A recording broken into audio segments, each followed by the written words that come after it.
예, 이 시간 함께 이번 주부터 에베소서의 새로운 시리즈를 시작을 합니다. 새로운 표준을 향하여, 그리고 또 이 부제는 하나님은 공사 중이죠. 여러분, 공사를 하면 이제 대부분 그 공사하는 그 공사 부지에 이런 문구가 써져 있습니다. 불편을 끼쳐 드려 죄송합니다. 이런 게 있는데요. 우리 같이 좌우 양옆에 계신 우리 이웃에게 이렇게 함께 고백해봤으면 좋겠습니다. 불편을 끼쳐드려 죄송합니다. 불편을 끼쳐드려 죄송합니다. 예, 우리가 주님 안에서 우리 끊임없이 우리는 뭐죠? 고침이 필요한, 공사가 필요한 존재들이기 때문에 때로는 그것 때문에 우리가 본의 아니게 주위 분들에게 불편함을 끼쳐드릴 때가 좀 있죠. 이번 가을 학기 우리 DDC에 대해서 여러분에게 좀 소개시켜 드릴까 합니다. 우리 2부 예배 오신 분들 중에 DDC가 뭔지 모르시는 분들도 혹시 있지 않을까 생각이 드는데요. DDC는 이제 다운타운 디사이플십 커리큘럼이라고 하는 약자, 세 글자의 약자인데요. 마지막 주부터 9월 마지막 주부터 DDC가 시작이 됩니다. 소개를 잠깐씩 드리자면, 제가 지난주에 하나님을 알아가고 하나님이 우리의 삶을 변화시키는 과정에 하나님이 우리를 인격적으로 말씀으로 지정의를 움직이셔서 우리를 변화시킨다고 말씀을 드렸었죠. 우리 DDC는 딱 그것입니다. 우리 기독교 언어원은 우리의 지의 영역에 우리가 복음이 우리를 구원하였다고 하는데, 그렇다면 복음이 정말 무엇인지를 심도 있게 기독교의 기본적인 교리들을 파헤치는 코스입니다. 평생 교회를 다니면서 스스로 안다고 생각했던 그 기독교의 교리들을 이제 제대로 알 수 있는 시간인 것이죠. 복음이 머릿속에서 개념적으로 정리가 되는 시간입니다. 그 다음은 이제 제자훈련인데요. 제자훈련은 이제 정입니다. 제자훈련은 우리가 기독교 언어원에서 배웠던 그 복음을 이제는 체내화시키고 이것을 내면화시키는, 이것을 정말 나의 삶의 일부분으로 만드는, 정말 예수 그리스도의 제자로 성령 충만한 삶을 사는 훈련을 하는 것이 이제 제자훈련이에요. 실질적인 이제 연습을 하는 묵상과 기도와 예배 이런 것들이 있고요. 그 다음에 새생명 훈련은요, 우리 의입니다. 우리의 그 의지, 이 내면화되고 체내화된 복음을 외적으로 드러내는 훈련. 이게 뭐냐면 전도거든요. 내 안에만 있는 복음인 것이 아니라 내가 다른 사람에게도 전할 수 있는 복음을 살아낼 수 있는 능력, 초신자들에게 복음을 전하고 그들을 신앙적으로 이끌어줄 수 있는 영적인 리더십을 기르는 훈련이 새생명 훈련입니다. 요 세 가지의 훈련을 마치시고 나면 이제 여러분이 새생명팀에 조인하게 되시면, 그럼 그때부터 정말 제자를 삼는, 저희 교회 새신자들이 많이 오시기 때문에 그 새신자들에게 그들이 저희 교회에 와서 한 번이라도 복음을 들을 수 있도록 그들에게 사역일을 전하고 필요에 따라서 그들에게 1대1로 양육도 할 수 있는, 이제 그렇게 권면할 수 있는 팀이 이제 새생명 팀으로 돌아가게 되어서 이렇게 사이클로 돌아가게 되는데요. 이 제자 훈련은 제가 2012년도에 우리 다운타운에 제가 원래는 찬양 인도자로만 있다가 청년 목회를 처음 시작하면서 주일날 설교는 그때 이면수 목사님이 하셨고, 금요 예배 때는 다른 우리 미시사가 청년부 목사님 오셔서 금요 예배 말씀을 전하시고, 그러니까 제가 이제 사역자인데도 불구하고 이제 말씀을 전할 기회가 많이 없는 거예요. 그래서 제가 이렇게 기도하면서, 그때는 너무 사실 확신도 없고 떨렸는데, 그래도 하나님이 마음 가운데 하라는 마음을 주셔가지고 이 제자 훈련을 시작을 했습니다. 그때가 2012년 가을인데, 이 하나님이 얼마나 신실하게 이 제자 훈련 사역을 정말 부흥하게 하시고 키워주셨는지 벌써 5년이 지났고, 그리고 기독교 언어원이랑 제자 훈련이 지금 이제 9기, 이번에 이제 하시면 9기가 되고, 그리고 또 그러다가 이제 우리가 제자 훈련을 받았는데 좀 전도를 하고 싶다라는 그 기도가 나와서 제가 그 미시사가의 새생명팀 하시는 권사님에게 요청을 했어요. 그러니까 너무나 흔쾌히 내려와 주셔서 새생명 훈련을 2016년 봄부터 하게 되어서 매 학기마다 했기 때문에 이번 이제 4기가 됩니다. 이 새 프로그램이 이제 하나의 커리큘럼으로 만들어진 것이 지지난 겨울부터인데요. 지금까지 이 사역을 해오면서 사실 쉽지는 않았습니다. 이게 계속해서 지속할 수 있을까? 사람들이 관심이 있나? 뭐 이런 생각이 좀 많이 들을 때가 많이 있었고, 실질적으로 열악했지만, 그때마다 하나님께서 얼마나 신실하게 역사해 주셨는지 여기까지 올 수 있게 되었고요. 이걸 보면서 사실 정말 깨닫게 되는 것은, 성도들이 말씀의 훈련을 받고 이 제자의 삶을 사는 것을 하나님이 정말 기뻐하시는구나, 제가 깨닫는 것 같습니다. 디모데후서 3장 14절 말씀을 함께 한 목소리로 읽어보실까요? 시작. 너는 배우고 확신한 일에 거하라. 너는 배우고 확신한 일에 거하라. 제가 목회를 하면서 느끼는 거가 뭐냐면, 목회가 아니라요, 신앙생활을 하는 그리스도인으로서 항상 느끼는 것이, 배우는 것은 쉬운데 배운 것을 확신하는 건 어렵다라는 거예요. 배우는 건 쉽습니다. 시간 내는 거, 일주일에 한 2-3시간 내서 성경 공부하는 거는 쉬워요. 하지만 그 배운 걸 확신하는 건 어려워요. 또 한 가지는 뭐냐면, 여러분, 배우기만 한 걸 가지고서는 그 일에 거할 수 없다라는 것입니다. 확신하지 않고서는 그 일에 거할 수 없다라는 거예요. 사랑하는 성도 여러분, 신앙은 확신하는 것입니다.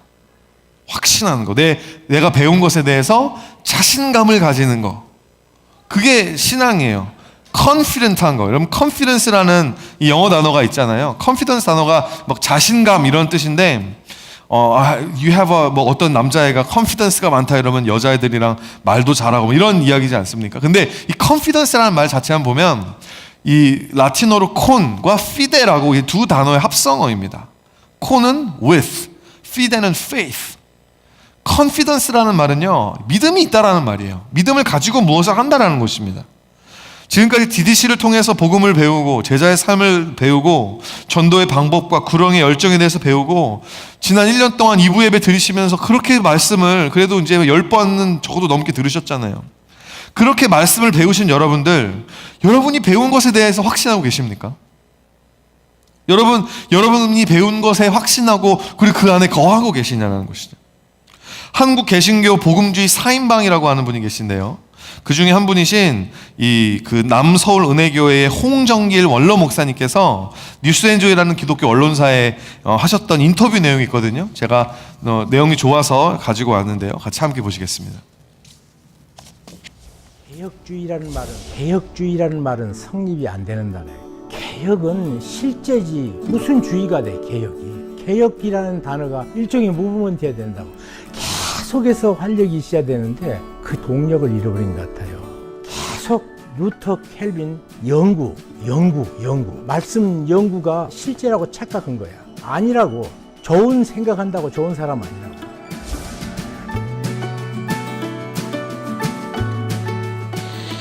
우리 기독교가 개념의 종교지. 지금 담론의 종교지.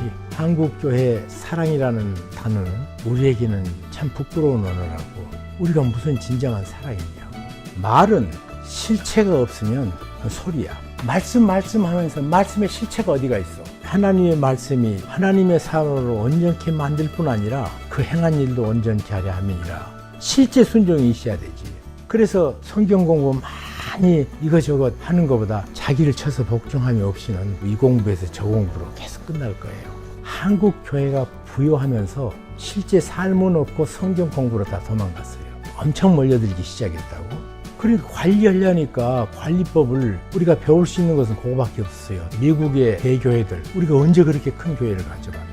거기를 쫓아가 보니까 세월이 지난 다음에 제카일 교회도 무너져 있고 크리스탈 처치 로버트 슐러는 망해가지고, 그것이 우리 롤 모델이었으니 얼마나 웃겨. 말씀 현장을 만들어내는 이것이 일어나지 않으면 한국교회에 다시 소망이 있을까. 한국교회가 이제 막차를 타고 있는데 잘못을 인정을 안 하니까 변화가 없죠. 회개는 변하지. 사실은 자아 성찰 능력을 회복해야 돼요. 자기 눈으로 본 성경이 없어요. 그게 힘이 없지. 깊이 생각을 안 해. 선생이 말했던 거 받고 누가 읽었던 거 그대로 따오지. 누구 눈을 빌리지 않고 내 영혼에게 말씀하신 하나님의 말씀 앞에서 바로 서고 순종하는 거. 순종이에요. 순종. 예수 잘 믿어야 돼. 그분이 살아있는 인격이고 오늘 또 나와 교제하시는 분인데, 그분에 대한 실제는 모르고 만들어준 개념 갖고 예수 얘기하는 그런 모습이 많이 보여요. 네, 여기까지 그게 되는 거지. 감사하겠습니다. 홍정일 목사님이 말씀하시는 성경 공부에 숨는다라는 말이 무엇일까? 여러분, 성경 공부하는 것 자체가 신앙이라고, 그것이 신앙생활의 전부이라고, 내가 이번에 성경 공부를 등록했으니까 이제 나는 좋은 신앙인이라고 착각하는 것이죠. 말씀 배우고 복음을 배우지만 그것이 내 삶의 실질적인 변화가 아무런 변화가 생기지 않고 신실한 순종으로 드러나지 않는다라는 것입니다. 그러니까 이 성경 공부에서 저 성경 공부로 옮겨 다니면서, 여러분, 교회 성경 공부 종류가 얼마나 많습니까? 교재가 이 세상에 얼마나 많이 있습니까? 그 교회에서 제공하는 성경 공부 프로그램 다 마치면 그러면 이제 하산하는 거예요. 교회를 떠나고 다른 교회, 이제 난 이것을 다 배웠다, 다른 교회 가서 이제 성경 공부를 하는 거죠. 여러분, 그렇게 이 교회 저 교회 다니면서 말씀도 많이 듣고 은혜도 정말 많이 받는데 실질적으로 예수 그리스도를 닮아가는 성령의 열매는 없는 거예요. 하나님이 기뻐하실 만한 믿음이 보이지 않는 것입니다. 워낙 많은 설교들과 강의들을 유튜브를 통해서 듣고 여기저기 쫓아다니면서 들었는데, 근데 그렇게 되니까 결과적으로 귀만 높아졌어요. 그러니까 뭐 웬만한 동네 교회 목사님이 하시는 설교로는 감동이 되지 않는 거예요. 계속 비교하는 거예요. 저 교회 목사님 설교 더 잘하네. 저 교회 가고. 그래서 저는 저희 교회가 성경 공부 프로그램이 다 하나밖에 없는 게 참 감사합니다. 앞으로 안 생길 거라는 건 뭐 혹시 뭐 생기면 또 주님이 또 만들라고 하시면 뭐 생길 수밖에 없겠지만, 지금 저희가 딱 DDC 하나 딱 있거든요. 요거만 딱 있는 게 너무 감사해요. 왜냐면 요거 다 마치고 나면 더 이상 할 게 없기 때문에 다른 성경 공부에 숨을 수가 없는 거예요. DDC 마치면 이제는 내가 그 배운 것에 확신하고 그 일에 거하느냐, 그렇지 않느냐, 이 두 가지 옵션밖에 없다라는 것이죠. 사랑하는 성도 여러분, 여러분은 배운 것을 확신하고 계십니까? 오늘 내가 여러분과 함께 나누고자 하는 메시지는 하나예요. 여러분 확신하고 계시냐는 거예요. 여러분 진짜 예수님을 믿으시냐고 하는 것입니다. 근데 우리가 사는 포스트 모던 사회는요, 우리로 말미암아 확신하는 것을 피하도록 만듭니다. 확신하면 안 된다고 이야기를 해요. 여러분은 복음의 능력에 대한 확신이 있으십니까? 여러분 예수님 믿으면 구원받을 거라는 확신이 있으세요? 없으세요? 없으니까 오신 거겠죠? 예. 여러분 그 확신이, 여러분 이 세상에 살다 보면 이 세상 사람들은 그 확신을 가지지 말라라고 이야기하는 것이죠. 어떻게 너희들 성경에 나오는 하나님 예수 그리스도만이 유일한 구원의 길이라고 너희들이 그렇게 큰 소리를 칠 수 있느냐? 다른 길을 통해서도 우리는 충분히 구원을 받을 수 있다, 확신하지 마라. 이게 이 세상의 메시지라고 하는 것입니다. 하나님이라는 진리가 확실한 기준이니까 성경 말씀에 대한 확신을 가지고 사는 사람은, 여러분 요즘 같은 시대, 요즘 같은 포스트 모던 사회에서는요, 뒤떨어진 사람으로 여겨지고 세련되지 못하는 사람으로 비춰진다라는 것이죠. 여러분 인간의 성 정체성에 대해서 이제는 확신할 수가 없는 거예요. 여러분 자라나는 꿈나무들이 나는 분명히 남자로 태어났는데 내가 여자인 것 같은 거예요. 확신할 수가 없는 거예요. 옛날 같았으면 남자가 와가지고 저 여자인 것 같아 이러면, 아니 넌 남자야, 이렇게 뭐 좀 이렇게 성격이 급하신 분은 막 귀싸대기를 한 대 날리면서 그렇게 했겠죠. 근데 여러분 요즘은 그러면 그러니까 당연히 그게 좋았다라는 건 아니지만, 오늘날을 여러분 퍼블릭 스쿨에서 선생님들이 어떻게 가르쳐야 되는지 아십니까? 내가 남자인지 여자인지 모르겠어요. 넌 남자도 아니고 여자도 아닐 수 있어. 너는 그 중간에 뭔가 알 수 있으니까 너 스스로를 한번 찾아봐. 이러면서 이제 너만을 위한 화장실도 만들어줄게. 이러면 여러분 그게 오늘날 우리 캐나다의 이 현실이라고 하는 것이죠. 여러분 이 패러다임이요, 이 포스트 모더니스틱한 패러다임이 교회 안에 얼마나 많은 영향을 끼치고 있는지 모릅니다. 내가 성경 말씀을 배웁니다. 배우는에도 불구하고 내가 성경 말씀을 배운다고 해서 이것이 절대적인 진리라는 게 보장이 안 되는 거예요, 나에게. 아무리 누가 앞에 나가지고 열변을 토하고 설교를 듣고 간증을 들어도 How do I know that this is true for me? 이게 확신이 안 되는 거죠. 하나님은 우리에게 확신을 주기 원하셔서 우리에게 은혜도 주시고 우리의 삶 가운데 정말 많은 것들로 우리의 삶을 채워주기 원하시지만, 우리가 계속해서 하나님, 저는 확신할 수 없습니다, 밀어내는 거예요. 세상은 우리를 계속해서 혼미하고 혼란스럽게 만든다는 것이죠. 근데 정말 슬픈 현실이 뭔지 아십니까? 이 혼란스러움과 혼미스러움이 오늘날 교회 안에 표준이에요. 여러분 모든 사람이 주님을 확신하고 그 중에 몇몇 사람만 헷갈리는 게 아니라 모든 사람이 헷갈려하고 그 중에 몇몇 사람이 확신을 가져요. 배운 것을 의심하는 것이 표준이 되었고 배운 것을 확신하고 그 안에 거하는 일이 오히려 이상한 것이 되었다라는 것입니다. 왜 저 사람 저렇게 혼자 막 홀리한 척해? 왜 저 사람 저 혼자 이렇게 예수님 자기 혼자 믿는 사람처럼 행동해? 그렇게 바라본다는 것이죠. 기존 신자들이 이 말씀에 순종하면서 사는 신앙생활을 표준으로 삼고 교회 다니는 사람들, 모태신앙이라고 하는 사람들, 직분자라는 사람들이 그런 신앙을 가지고 살아야 되는데 우리들조차도 그게 안 되니까 교회에 아무리 새신자들이 들어와도요 다 잘못된 길로 우리도 모르는 사이에 이 초신자들로 말미암아 다 잘못된 길로 인도하고 있다는 것이죠. 이게 표준이다라고 우리가 말은 하지 않지만 보여주고 있는 거예요. 주일날 옛날 같았으면 무슨 하늘이 반쪽이 나도 주일날은 예배드리고 주일 성수하는 게 당연한 거, 그게 표준이었거든요. 오늘날은 그게 아닙니다. 오히려 그렇게 이야기하면 죄송합니다, 꼰대가 되는 거예요. 왜 잔소리하냐고. 내가 기쁠 때, 내가 자유롭게 내가 결정하고 오고 싶다는 이런 이야기를 하면서 그냥 이 표준 그 불성실함이 표준이 되었다라고 하는 것이죠. 마태복음 23장 13절 말씀을 우리가 좀 이 심령을 찢는 마음으로 읽어봤으면 좋겠습니다. 시작. 화 있을진저 외식하는 서기관들과 바리새인들이여, 너희는 천국 문을 사람들 앞에서 닫고 너희도 들어가지 않고 들어가려 하는 자도 들어가지 못하게 하는도다. 주님이 얼마나 답답하신지, 하나님이 지금 얼마나 화가 나셨는지 지금 느껴지십니까? 야, 너희들도 안 들어올 거면 차라리 그 문에서 좀 비키든지, 그래서 그 천국으로 들어오려는 사람 막지나 막던지.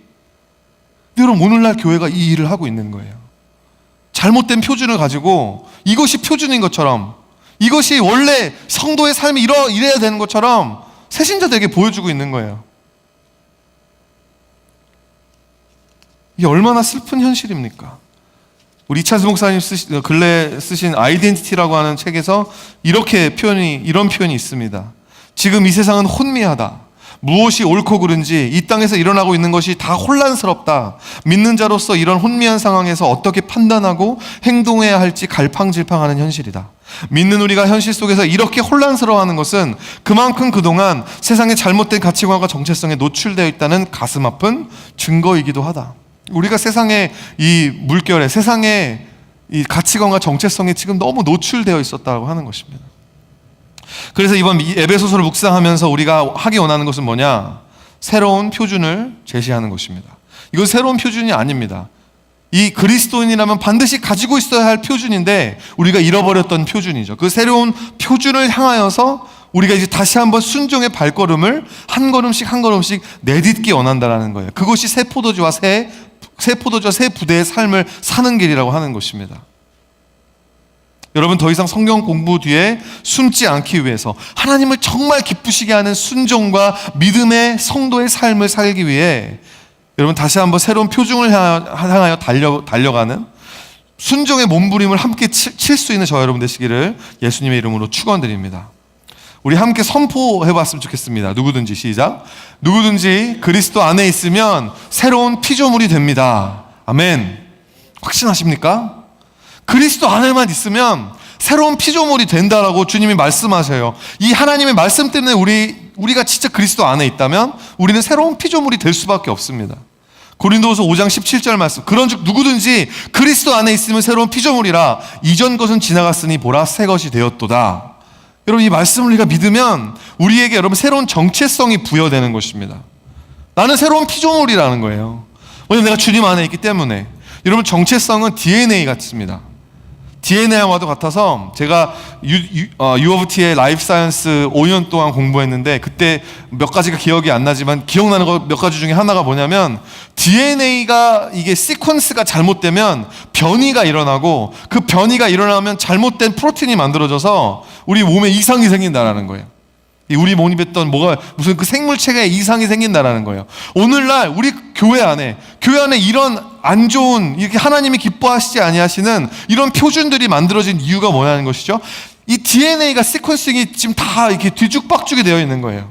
변이가 되어 있는 거예요. 뮤테이션이 난 것입니다. 새로운 정체성, 우리가 이 DNA 시퀀스를 하나님께서 구상하신 그 모습 그대로 회복해야지만이 새로운 피조물이 된다는 것이죠. 그 새로운 정체성이 우리 여러분의 10년 가운데 임하게 되길 예수님의 이름으로 축원드립니다. 우리 그래서 첫 번째로 하나님을 아는 지식이 우리를 새로운 예배로 인도하는 것에 대해서 이야기하겠습니다. 하나님을 아는 지식이 우리를 새로운 예배로 인도합니다. 우리의 신앙적 정체성이 세워지는 순간이 있어요. 여러분이 내가 그리스도인이구나.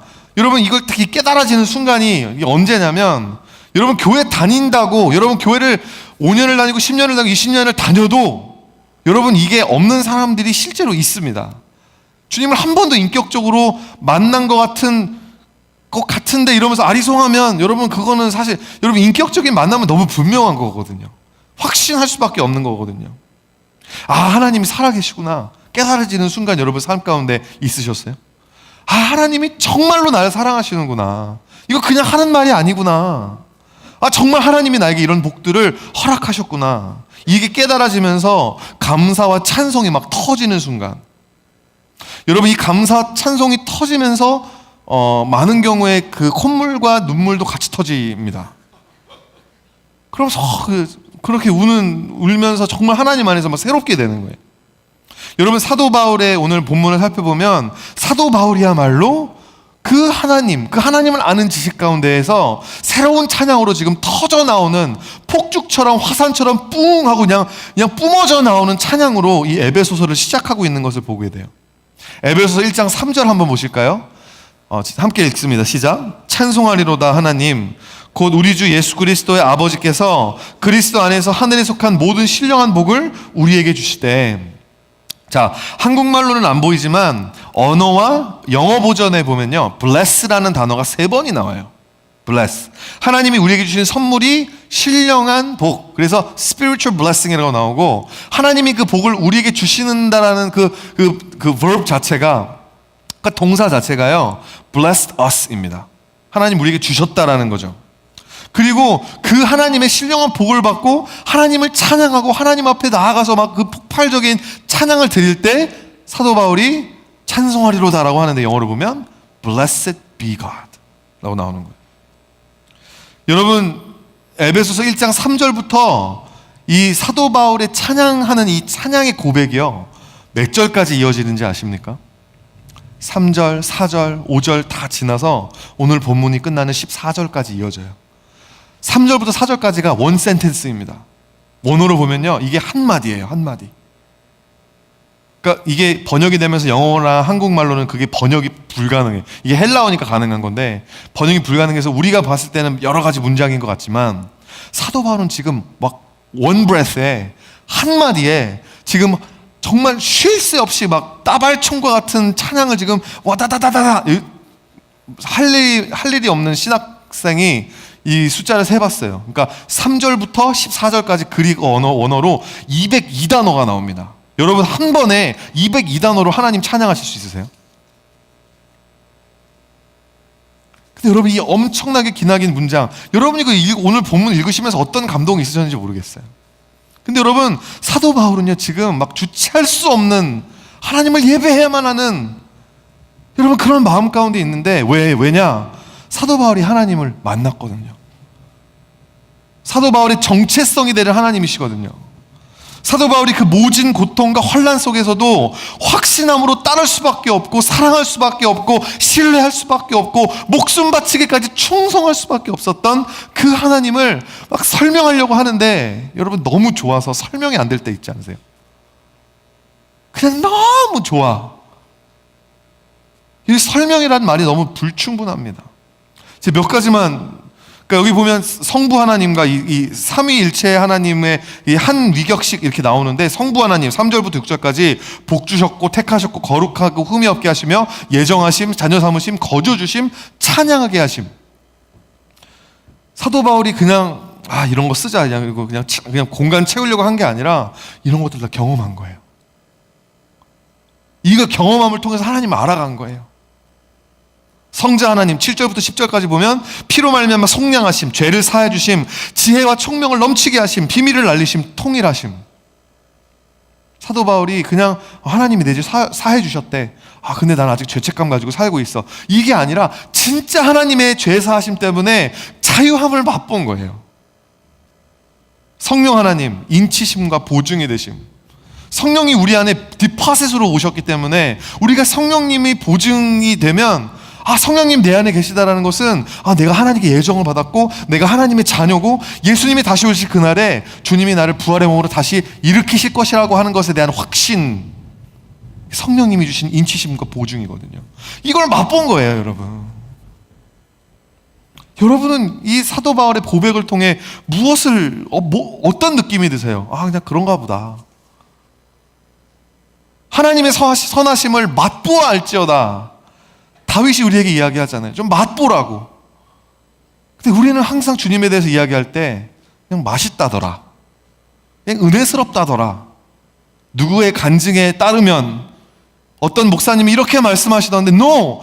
여러분이 맛본 하나님 어디 있냐고요, 여러분. 여러분이 경험한 하나님은 어디 있냐고요.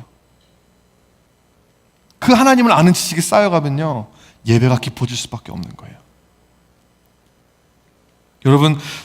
여러분이 하나님을 체험적으로 아는 지식이 있다면 사도 바울의 이 떨리는 찬양의 고백이 우리 영혼의 울림이 되는 것입니다.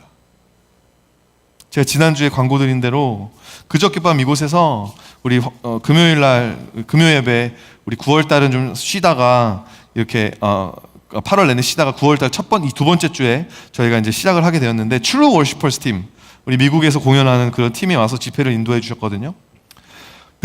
정말 오셨던 분들은 그날이 얼마나 정말 특별한 날이었는지 아시고, 많이 우리 2부회 때는 많이 못 오신 것 같은데, 여러분 너무너무 자유롭고 기쁨이 넘치는 그런 너무나 막 신나는 예배였어요. 제가 목회자가 되고 나서 이 건물에서 예배 드린 이후로 가장 신나게 방방방 뛰면서 찬양했던 순간이었던 것 같습니다. 예, 기쁩니다. 기쁘십니까? 예, 기뻐요. 예, 이런 기쁨, 이런 즐거움이 아니라 정말 춤추지 않고서는 견딜 수 없는 기쁨. 여러분 막 이게 무슨 말이에요? 이렇게 저를 쳐다보시는데 너무 답답해요. 여러분, 제가 사실은 대학생 때부터, 고등학생 때부터 이 건물에서 예배를 드렸어요. 그때 큰빛교회가 여기는 없었지만 그때 YM이라고 하는 선교단체의 화요 모임이라는 예배 모임이 이곳에서 있었습니다. 저는 고등학생 때부터 그 예배에 정말 사모하면서 다녔는데, 그래서 지금 저 한 앞에서 네 번째 줄 맨 끝에 앉은 저 자리에 제가 항상 그 자리에 앉아서 이제 예배드리고, 그때 예배드릴 때마다 제가 대학생 때 정말 순수했거든요. 지금도 순수하지만 대학생 때는 제가 정말 백지 상태처럼 순수했어요. 그냥 주님이 너무 좋은 거예요. 주님 한 분만으로 정말 만족할 수 있을 것 같은 거예요. 지금은 나이가 들고 뭐 이것도 있어야 되고 저것도 있어야 되고 막 이렇게 할 일이 많은데, 그때는 너무 순수한 청년 때, 대학생 때니까 그냥 제가 이곳에만 오면 그냥 찬양이 시작하지도 않는데 눈물부터 나는 거예요. 그냥 주님이 너무 보고 싶고 주님이 너무 사랑하고 주님을 너무 사랑하니까. 근데 여러분, 제가 그때 막 화요 모임에서 예배 드릴 때마다 막 점핑하면서 예배 드리고 그렇게 막 열정적으로 예배를 드렸는데, 제가 그러다가 이제 대학교 졸업을 하고 신학교를 가고 전도사가 되고 목사가 되고 여기까지 오게 된 것이죠. 그리고 나서 정말 오랜만에 제가 이곳에서 예배를 드리면서 그러니까 체면상 목사니까 이런 게 아니라 정말 제 마음 안에 그 기쁨이 막 용솟음 쳐 올라와서 막 나오는 그런 기쁨이 제 안에 막 회복이 되더라고요. 그래서 제가 근데 막 뛰면서 생각을 하는데, 제가 중국 선교 갈 때쯤에 제 안에 되게 간절한 마음, 어떤 기도 제목이 하나 생겼습니다. 그때 성령님이 제 안에 비춰주셨던 것 중에 하나가 뭐였냐면, 성민아, 내가 첫사랑을 잃어버렸다는 거였어요.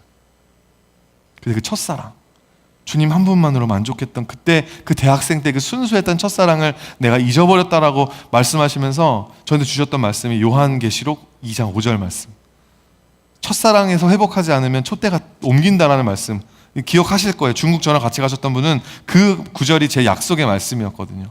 제가 그때부터 하나님 첫사랑 회복하기 원합니다 기도를 했는데, 제가 막 뛰다가 불현듯 그 생각이 난 거예요. 저는 금요 예배 새롭게 시작하면서 성도님들 좀 어떻게 하면 좀 이렇게 펌프해가지고 좀 이렇게 영적으로 우리가 정말 좋은 시작을 가져볼까, 이런 생각으로 제가 기획을 한 거거든요. 기획으로 이 트루 워시퍼도 부르고 한 건데, 제가 그걸 딱 그 안에서 막 점핑하면서 찬양하면서 생각을 해보니까 하나님의 기획이 따로 있었더라고요. 저를 위한 계획이. 저의 기도를 들어주셨더라고요. 제가 그러면서 막 얼마나 감격이 되는지. 여러분, 이전에 제가 가지고 있었던 그 순수한 그 막 너무나 기쁜 열정의 찬양이요, 서서히 회복된 게 아니라 instantly. 여러분, 회복은 그냥 서서히 회복되는 것도 있지만, 여러분 정말 우리가 하나님의 말씀 가운데 주님을 확 만나버리잖아요. 그러면 순간적으로 회복되는 것들도 있어요. 되게 순간적으로 막 기쁨이 회복이 되는데, 아직까지도요, 사실은 여기서 막 아까 뛰고 싶었어요. 그 정도로 여러분 제 안에 막 하나님의 기쁨을 막 회복해 주시고 첫사랑이 막 회복되어져 가는, 너무 기쁜 거죠. 더 신기한 건 뭐였냐면, 그 팀을 인도하시는 추기로 목사님, 그분이랑 이제 대화를 나누고 식사를 나누는데, 이분이요, 제가 어렸을 때 화요 모임 다니면서 막 은혜 받았다고 했잖아요. 하나님과 첫사랑을 누렸다 그랬잖아요. 이분이 그 토론토 그 YM에 화요 모임을 개척하신 분이시더라고요. 처음 시작을 하신 분이셨던 거예요. 그래서 너무너무 반가운 거죠. 너무너무 감사한 거죠. 추기로 목사님의 그 헌신이 아니었다면 저는 여기 없었을 사람입니다. 여러분, 정말 그게 깨달아지는데 얼마나 기쁘던지 제가 막 뛰었어요. 뛰는 게 중요한 건 아니지만, 그 사람들은 거기서 목사님이 좀 되게 이렇게 좀 열심히 하시려고 하시나 보다. 그게 아니었어요, 여러분. 저는 너무너무 막 뛰고 싶은 마음, 그야말로 살 떨리는 예배. 제 안에 막 기쁨은 회복됐는데, 회복이 안 되는 게 뭔지 아세요? 체력이 회복은 안 돼요. 대학생 때는 진짜 처음부터 끝까지 계속 뛰어도 아무렇지도 않았는데, 지금은 이제 이게 좀 벌스 때는 쉬다가 좀 코러스 나오면 뛰다가 또 벌스 때는 또 쉬다가 헥헥거리다가 중간에 이게 노래를 못 하겠더라고요. 너무 막 숨이 차가지고. 사랑하는 여러분, 하나님을 만나세요. 그것이 여러분의 정체성이 되고, 그것이 여러분의 정말 기쁨이 될 때, 여러분 그 안에 하나님께서 주시는 그 능력이 있다라는 것이죠. 회복이 있다라는 것입니다. 그 새로운 예배로 여러분 인도되시기를 주님의 이름으로 축원드립니다. 두 번째로, 하나님의 예정하심이 우리를 새로운 삶으로 인도합니다. 하나님의 예정하심. 복의 근원 되신 하나님께서 우리에게 주신 신령한 복 중 하나가 뭐냐면요, 하나만 확대해서 좀 살펴보면 에베소서 1장 4절부터 5절 말씀입니다. 시작. 곧 창세전에, 같이 함께 읽을게요. 시작. 곧 창세전에 그리스도 안에서 우리를 택하사 우리로 사랑 안에서 그 앞에 거룩하고 흠이 없게 하시려고 그 기쁘신 뜻대로 우리를 예정하사 예수 그리스도로 말미암아 자기의 아들들이 되게 하셨으니. 자, 예정하셨다. Doctrine of Predestination, 예정론이죠. 많은 사람들이 이제 딴지를 거는 교리 중에 하나입니다. 그러면 하나님이 예정하지 않은 사람은 아무리 믿고 싶어도 못 믿는다는 거냐? 맞습니다. 여러분, 이 교리가 마음에 들지 않아서 사람들이 만든 이단 교리가 뭐냐면요, 만인 구원론이에요. Universalism. 하나님이 모든 사람을 다 구원할 거다, 언젠가는. 근데 여러분, 이것은 성경적인 것이 아니라 오히려 성경의 많은 구절들을 찾아보면요, 예정론에 깃발을 들어주고 있다는 것이죠. 또 어떤 분들은 예정론이 너무 심취한 나머지 이렇게 말씀하십니다. 하나님께서 택하시고 예정하신 사람들은 하나님이 어차피 구원할 거기 때문에 전도할 필요 없다, 선교할 필요 없다, 이렇게 말씀하시는 분도 계시거든요. 이거에 대해서 더 많이 이야기하고 싶지만, 여러분 오늘 교리 강의하는 시간 아니기 때문에 이런 부분에 대해서 정말 나는 너무 알고 싶다, 좀 궁금해 미치겠다, 이것 때문에 짜증이 난다, 여러분 이런 관심이 있으신 분들은요, 한 말씀만 드릴게요. 관심이 있다는 것 자체가 여러분은 예정이 되었다라는 것을 우리가 이야기할 수 있는 충분한 근거가 될 수 있다고 생각합니다. 왜냐하면 하나님께서 예정하지 못한 사람들은 대부분이 보면 관심이 없어요. 하나님과의 관계 가지고 하나님에게 구원받고 이 영적인 것에 대한 관심이 하나도 없어요. 여러분, 그 관심이 있으니까 짜증도 나는 거잖아요. 어떤 그런 마음이 드신다면 여러분 기독교 언어원으로 들어오시기를 바랍니다. 혹시라도 이 셀에서 이런 질문이 나오면 셀장은 저에게 그냥, 아니면 곽 목사님에게 토스 해주시고요. 이런 거 가지고 셀장도 괴롭히지 마세요. 예. 근데 여러분, 이 하나님의 예정하심이 신령한 복인 것은 확실해요. 왜냐하면 하나님의 예정하심은 우리를 거절감으로부터 해방해 주시기 때문에 그렇습니다. 거절감. 우리 영혼을 가장 병들게 만들고 깊은 상처를 주는 게 여러분 거절감입니다. 우리가 배운 것을 확신하지 못하게 만드는 것도 거절감이에요. 성경 공부를 하고 이거를 이제 확신하는 마음으로 내가 이제 막 순종의 삶을 살려고 하는데 옆에 사람들이 야, 너 왜 그래? 이러면 이제 거절받는 것 같잖아요. 내가 너무 튀는 것 같잖아요. 그 거절감이 두려워서 우리가 이제 혼미해진다라고 하는 것이죠. 여러분, 리더의 자리에 선다라는 것은요, 이 거절감과의 끊임없는 사투입니다. 리더의 자리가 어려운 이유가 그거죠. 사람들에게 미움받을 용기가 있어야 되거든요. 목회자가 성도의 말을 듣고 소통하는 거 너무 중요합니다. 성도들의 관점에서, 또 목회자의 관점에서 우리 목회가 이 사역이 조율되어야 되는 건 너무나 당연한 거예요. 그런데 여러분, 하나님의 뜻이 분명하다면 성도들 모두가 반대하는 일이라고 할지라도 목회자가 추진할 수 있어야 되는 거 아닙니까? 성도의 이야기를 들어야겠지만 하지만 아닌 것은 아니라고 이야기할 수 있어야 된다라고 하는 거예요. 제가 아까도 소개해 드렸지만 이찬수 목사님이 쓰신 이 아이덴티티라는 책에 이런 목회자들을 향한 당부가 있더라고요. 목사가 가져야 하는 두 가지 균형이 있어야 한다고. 첫 번째, 온 세상의 허물을 다 덮고 감싸 안을 수 있는 사랑이 있어야 되고, 동시에 때로는 피도 눈물도 없는 것 같은 냉정함이 있어야 된다고. 저는 그 냉정함이 좀 없는 것 같아요. 그래서 이제 좀 교회가 산으로 가는 것 같은. 여러분, 그게 왜냐하면 목사도 인간이라 거절받기 싫어서 그런 것입니다. 사람들이 좋아하는 것만 하고 싶은 거예요. 근데 그러다 보면 교회 질서가 사라지게 되는 거죠. 하나님의 리더십이 흔들리게 되는 것입니다. 여러분, 세상이 우리에게 던지는 메시지를 한번 잘 생각해 보세요. 언제나 조건적입니다.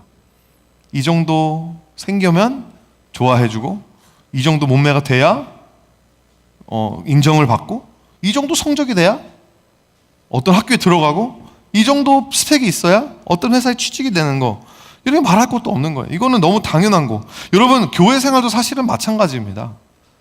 교회 안에 여러분 이런 분들이 계신지 모르겠어요. 신앙은 없는데, 그러니까 하나님과의 관계, 뭐 선교, 영혼의 구원 이런 거에 대해서는 별로 관심이 없어요. 그런데 교회 생활 정말 잘합니다. 교회 친구도 많고요, 셀 모임도 잘하고요, 나눔도 잘하고요.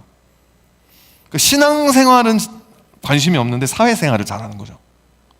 교회도 사회적인 공동체이기 때문에 그럴 수 있거든요. 반면에 여러분, 하나님의 택하심은, 하나님의 예정하심은 무조건적입니다. 조건적이지 않아요. 패를 보지 않고 올린하는 거죠. 이해가 가세요? 가시는 분들은 회개하시길 바랍니다. 패를 보지 않고, 다 걸렸어요. 이해하지 못하신 분들은 다 그 상태로 이제 스테이 하시기를 바라고요. 태초 전부터 하나님이 우리를 택하셨다는 거. 태초 전부터 패를 보지 않고, 우리가 어떤 사람인지 물론 하나님은 아셨겠지만, 그냥 우리가 어머니의 모태에서 조직도 되기 전에 우리를 그냥 찍으신 것입니다. 우리가 뭐 학교 성적이 좋아서, 유치원 때 막 재롱둥이를 잘해서, 스펙이 좋아서, 잘생겨서 우리를 택하신 게 아니라 우리를 택하신 거예요. 그 이유는 알 수 없습니다. 계속 그게 은혜라고. 알 수 없도다. 왜 나 같은 사람 구원하시는지, 왜 나 같은 죄인을 나에게 성령 주셔서 평안 주시는지 알 수 없도다. 그게 은혜인 거거든요.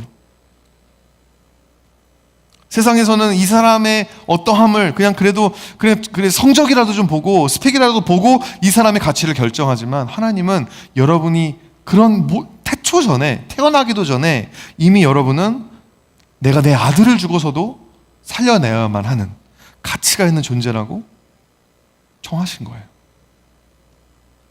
얘야, 너무 애쓰지 않아도 된단다.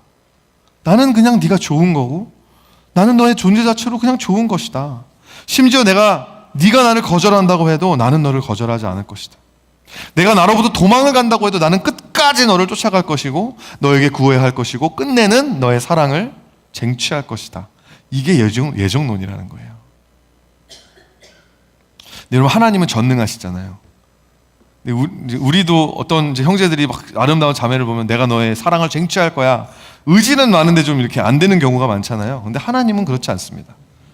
하나님은 의지도 있고 능력도 있으신 분이세요. 한번 찍으면 넘어가지 않는 영혼이 없습니다. 하나님께서 여러분을 그렇게 찍으셨기 때문에 지금 여기에 여러분이 이렇게 앉아 있는 줄 믿으시길 바랍니다. 자유의지는요. 저는 자유의지로 제가 온 건데, 제가 제 발 걸어서 온 건데요. 그게 진짜 여러분의 자유의지 때문만이라고 생각을 하십니까? 여러분, 자유의지 분명히 있죠. 이걸 부인하고자 하는 건 아닌데, 인간이 가지고 있는 자유의지를 부인하지 못하지만 한번 생각을 해보세요. 우리가 가지고 있는 이 자유의지가 여기 있고, 우리를 태초전부터 택하시고 우리를 정말 사랑하시고 우리를 구원하시려고 하는 하나님의 구원 의지가 여기에 있어요. 자유의지, 구원 의지. 어떤 의지가 더 끈질기고 더 지혜롭고 더 결정적일까요? 사랑하는 성도 여러분, 사도 바울이 열거하는 이 많은 신령한 복들 중에 이 한 가지만 확신해도 우리의 삶이 달라지는 것입니다. 거절감으로부터 자유케 되는 거예요. 여러분, 거절을 두려워하지 않는 사람은 세상이 감당치 못하는 사람입니다. 왜? 세상은 거절이라고 하는 도구를 통해서 사람들을 조종하기 때문에. 근데 거절을 두려워하지 않는 사람은 세상이 감당할 수 없는 사람인 거예요. 세상을 뒤집어 버릴 수 있는 사람인 거예요. 여러분, 이 세상에 살지만 하늘에 속한 자의 삶을 살 수 있게 해주는 것, 바로 하나님이 나를 택했다라는 것, 하나님이 나를 예정하셨다는 것을 믿는 확신에서 나온다는 것입니다. 마지막 세 번째로, 하나님의 비전이 우리를 새로운 사명으로 인도합니다. 에베소서는 사도 바울이 감옥에 갇혔을 때 썼던 옥중서신이죠. 여러분, 바울의 코가 석자인 거예요. 여러분, 그 감옥이 얼마나 환경이 나빴겠어요. 말도 안 되는 환경이었을 것입니다. 그런데 여러분, 사도 바울의 이 관심이 온통 어디에 있죠? 나 너무 힘들어, 나 너무 열악해, 이게 아니라 사도 바울의 모든 관심은 그가 섬기고 있었던 교회에 몰두되어 있었던 거예요. 이 정말 목회자의 표본이죠. 그 누구도 말리지 못하고 그 어떤 상황도 좌절시키지 못하는 그 사명감이 사도 바울에 있었는데, 여러분, 이 사도 바울의 사명감을 어떻게 볼 수 있냐면, 우리 오늘 본문 1절 말씀 영어로 한번 우리 용기를 내어서 읽어보겠습니다. 시작. Paul, an apostle of Jesus Christ Jesus by the will of God. 딱 정확히 한 3분 정도가 용기를 내주셨는데 감사합니다. 이 사도 바울이 사신서를 쓸 때마다 강조하는 사실, Paul, an apostle of Christ Jesus. 나는 예수님의 사도다. 여러분, 사도 바울이 왜 이렇게 했을까라는 이유 중에 하나가, 저는 제 생각이 이렇습니다. 사도 바울이 원래는 그리스도인들 잡아다 죽이는 역할을 했던 사람이었잖아요. 근데 그가 예수를 만나고 그리스도인이 되고 나서 사명을 받아 사도가 된 거예요. 이게 뭐하러 갔냐면, 일제강점기 때 독립운동가들이 막 이제 일본군과 싸우는데, 이 친일파들이 앞잡이들이잖아요. 이 친일파가 이렇게 독립운동가들을 이제 잡아들여서 일본군한테 넘기던 이 사람이 갑자기 나도 독립군 할래, 이렇게 된 거예요. 그것도 좀 기가 막힌데, 나는 독립군만이 아니라 나는 독립군 대장 할래, 이렇게 된 거예요. 사람들이 아무도 안 믿죠. 아무도 인정 안 하죠.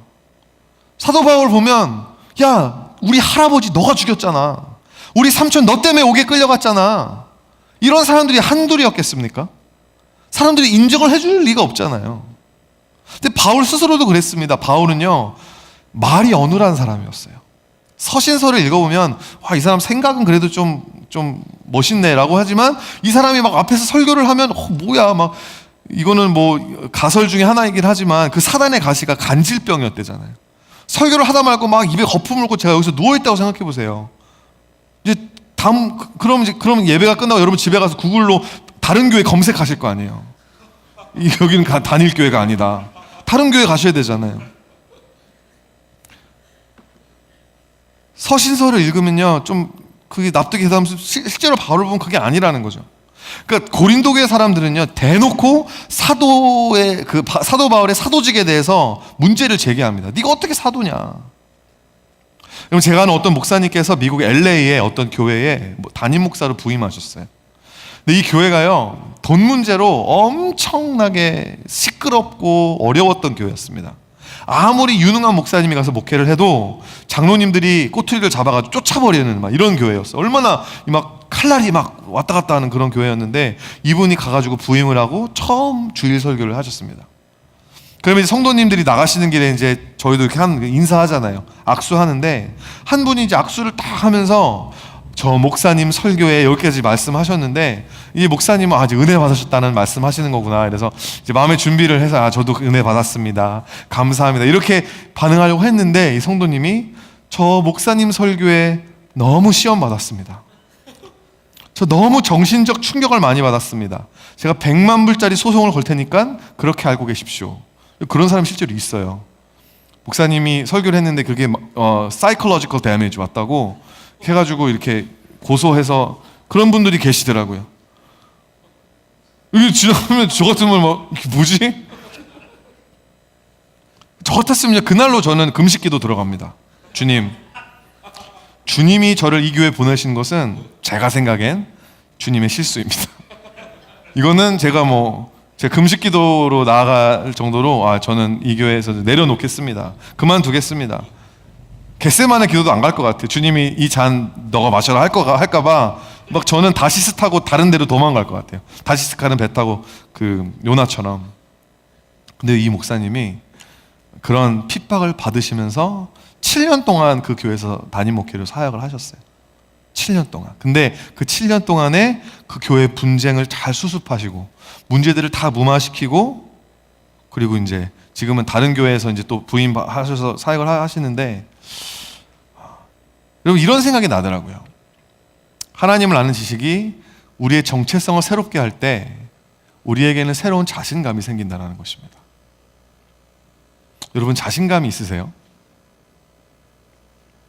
근거 없는 쓸데없는 자존심 말고 그냥 그거 있잖아요. 그냥 네가 나를 무시해? 이런 거 말고 정말 그 자신감. 하나님이 나를 부르셨어. 하나님이 나를 사랑하셔. 하나님이 나를 태초전부터 예정하셨어. 그 지식을 확신하면서 나오는 자기 만족. 이게 혹시 여러분 안에 있으십니까?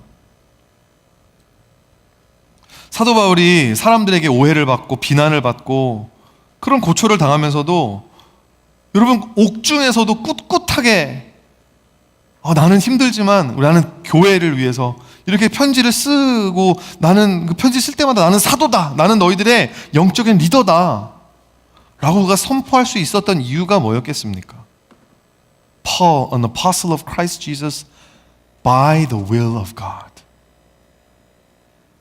사도 바울 스스로가 내가